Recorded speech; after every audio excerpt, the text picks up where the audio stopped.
You will increase your efficiency 20% if you learn to do the tough things first, the ones you don't want to do. Ray Zinn now imparts his management philosophy in Tough Things First. In this series, Zinn covers it all, from the essence of human happiness. If you're going to make it a consistent practice of working Saturdays just because you think you've got to work 80 hours a week to be successful, you're just flat out wrong. To the downside of venture capital. People said, well, don't sweat the small things. Well, I guarantee if you don't sweat the small things, the big things are going to become a mess. And the essence of entrepreneurial discipline. Don't want to wait until you jump off the cliff to grab a parachute. Now here's Ray Zinn, Silicon Valley's longest-serving CEO. I'm Rob Artico, former Bay Area radio personality and your host for this edition of the Tough Things First podcast with Ray Zinn, the longest-serving CEO in Silicon Valley history. Hi, Ray. Hello, Rob. Good to be with you today.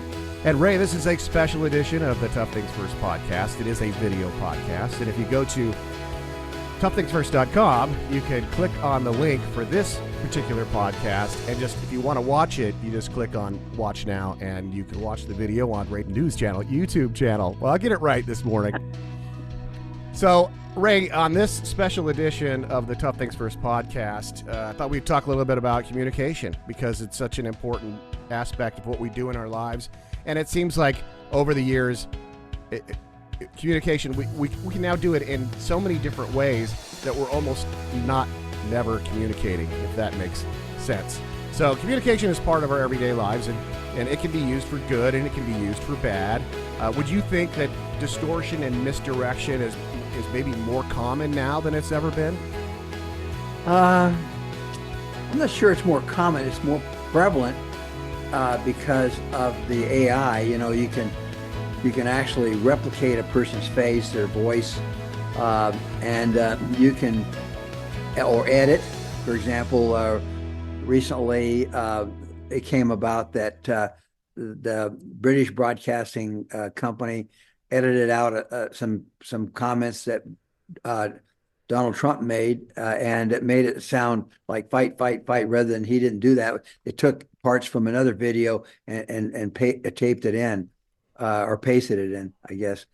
So, and then I was talking with my son last night, and there was a YouTube video that was put out by someone pretending they were this other well-known person, and my son said, "Well, no, that's artificial intelligence doing that.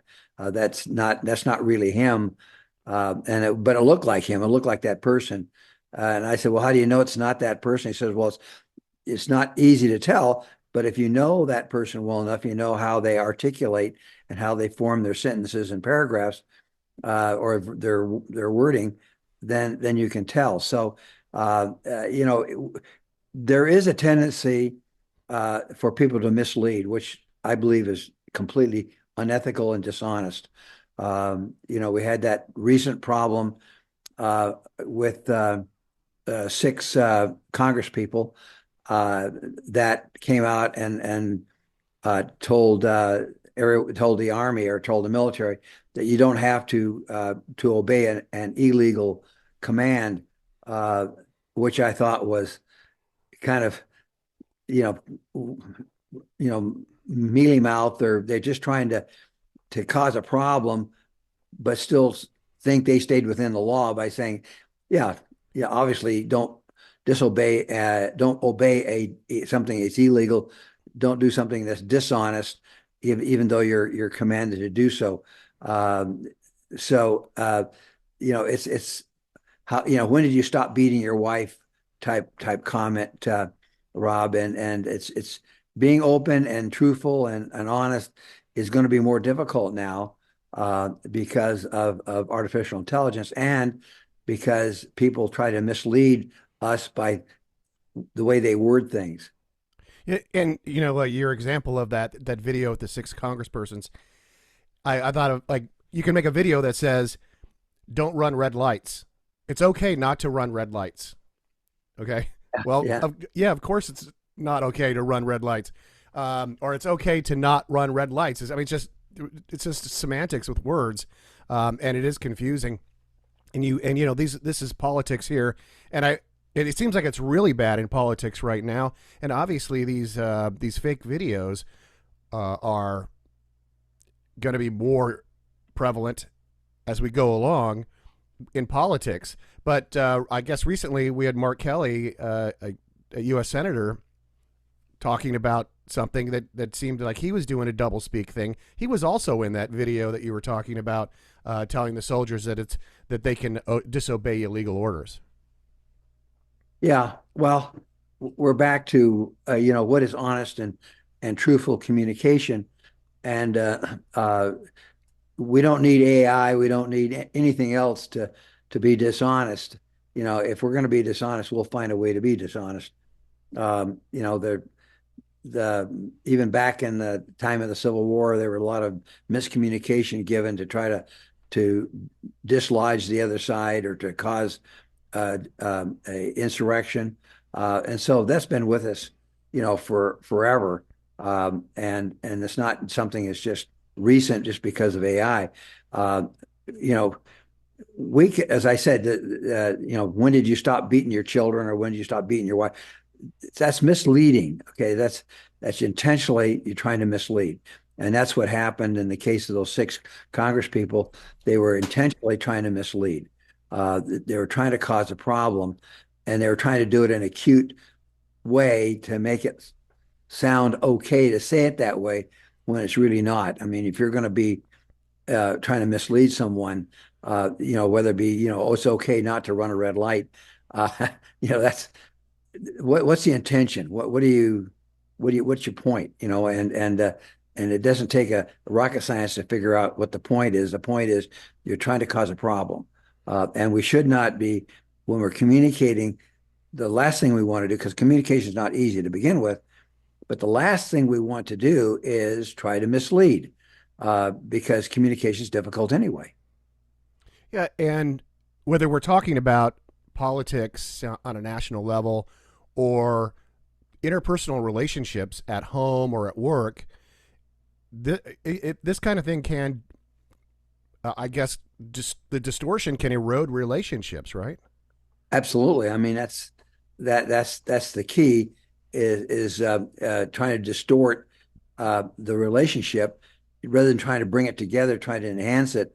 We try to distort it to mislead, and certainly when you try to mislead, that is straight out dishonest. And we can word anything in a dishonest way if that's our intent, is to mislead.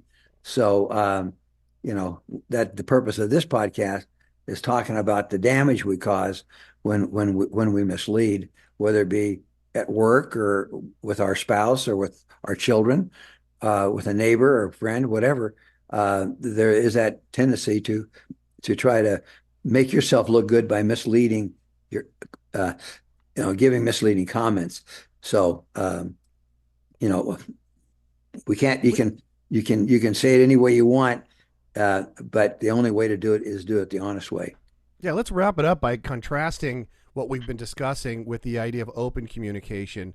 And if we remove the problem of hidden agendas, it can only really cause us to have more genuine connections with other people. Yeah, that's that.